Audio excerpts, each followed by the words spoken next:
Olá meus amigos, minhas amigas aqui do canal Sem Censura. Estamos aqui hoje mais uma vez para realizar a gravação de uma videoaula, onde a finalidade consiste em auxiliar os nossos alunos na realização das avaliações. E o tema da videoaula de hoje é sobre o período de declínio do Império Romano. Aquela fase em que o Império Romano sofreu uma desintegração, né? E o Império foi completamente invadido pelos chamados povos bárbaros.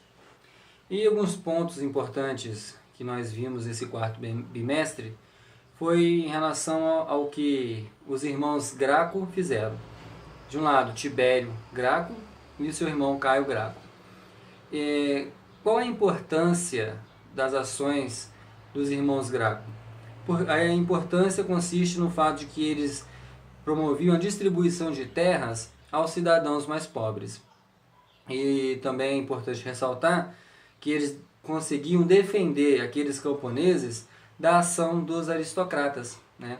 Daqueles descendentes dos patrícios que se achavam no direito, por serem considerados os descendentes diretos dos fundadores de Roma, se achavam no direito de dominar todas as terras que estavam desocupadas até então no Império Romano. Então a importância dos irmãos Gracos é que eles conseguiram limitar a área de terras públicas ocupadas por particulares, né? Ou seja, eles conseguiram fazer uma série de leis no sentido de proteger o cidadão mais pobre, principalmente acabar com a concentração de terras nas mãos de poucas pessoas. E essas poucas pessoas, diga-se de passagem, eram justamente os patrícios. Um outro ponto importante que a gente tem que ressaltar é a questão do Coliseu Romano. O Coliseu Romano era o palco de onde aconteciam algumas apresentações, alguns espetáculos, entre aspas, onde os gladiadores eram obrigados a lutar até a morte.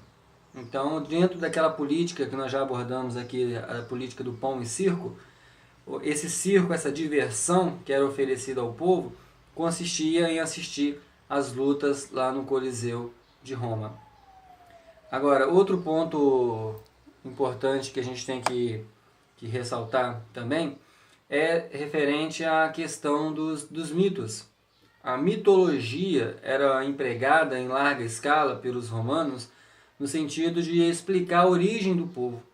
Então nós temos a história de fundação de Roma, aquela história que diz que os irmãos Rômulo e Remo foram abandonados no rio, dentro de um cesto, no rio em Roma, o rio Tibre, e a partir dali eles foram capturados por uma loba, e essa loba os amamentou.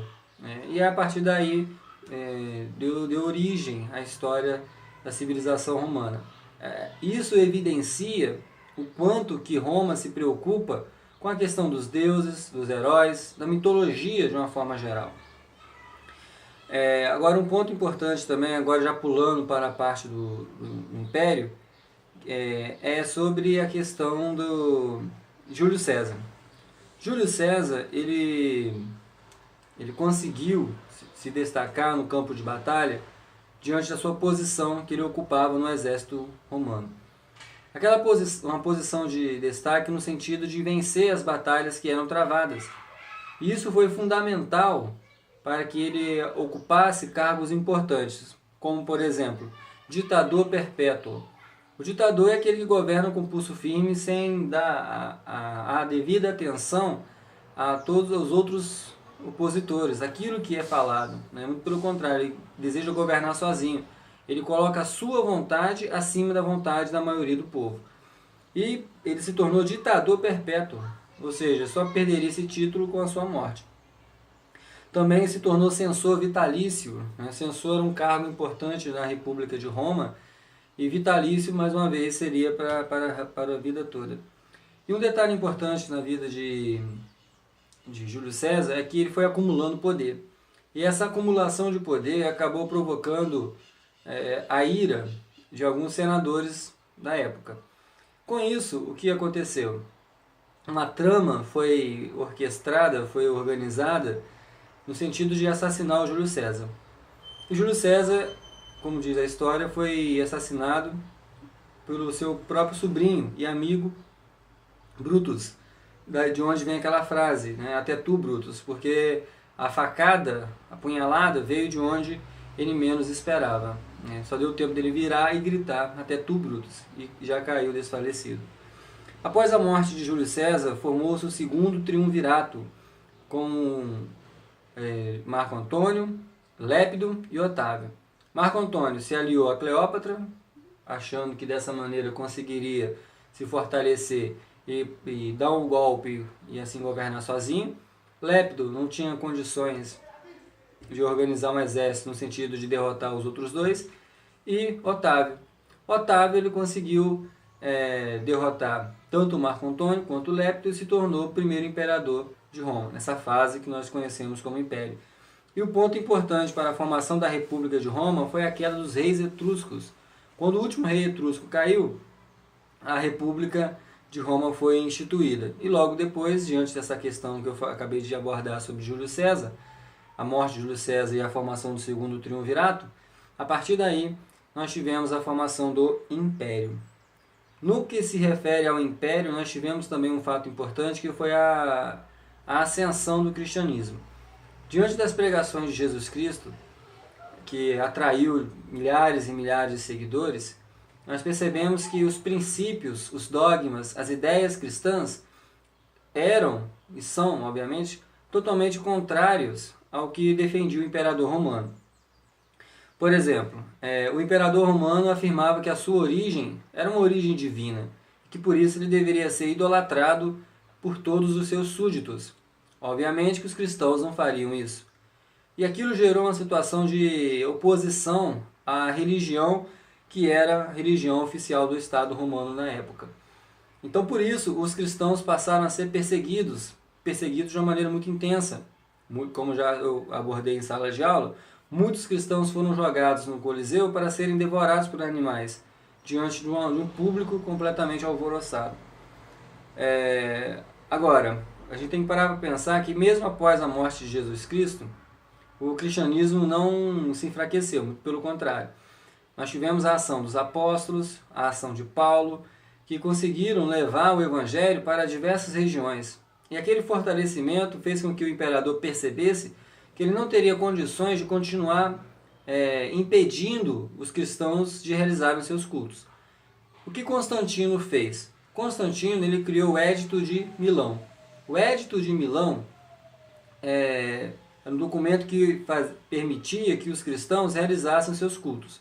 Então, a partir daquele momento, nenhum cristão seria perseguido diante das autoridades romanas.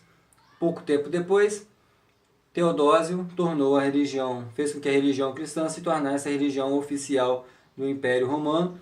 E um ponto importante também diz respeito a Constantino, que se tornou o protetor da igreja cristã. E nós tivemos o período da ruralização do Império Romano. É um aumento de afluxo de escravos para Roma, que acabou dinamizando a expansão da economia agrícola, ou seja, as pessoas que estavam na cidade acabaram se direcionando para os campos, dependendo muito da atividade agrícola. E para encerrar, nós tivemos a questão dos povos bárbaros. Nós devemos ressaltar que povos bárbaros não eram aqueles povos que praticavam barbaridade, eram aqueles povos que simplesmente não falavam latim. E pelo fato de não falarem latim, eles eram considerados bárbaros. Né? E com o enfraquecimento e a queda do poderio do exército romano, aqueles povos bárbaros que estavam nas fronteiras acabaram invadindo o Império Romano. E com isso nós tivemos a desintegração do Império Romano diante da ação dos bárbaros. Mas o que eu quero ressaltar é que povos bárbaros eram aqueles povos que não tinham capacidade de se comunicar através do latim. Tinham outras línguas, chamadas línguas vulgares. Né? Então, meus amigos, minhas amigas, essa foi a nossa revisão. Qualquer sugestão, qualquer dúvida, estamos aqui à disposição. Estudem bastante. Vou deixar aqui o endereço do nosso blog para que vocês possam ter o acesso a um material escrito. e dessa forma se preparar ainda mais para as nossas provas. Um grande abraço a todos e até a próxima, galera. Um grande abraço.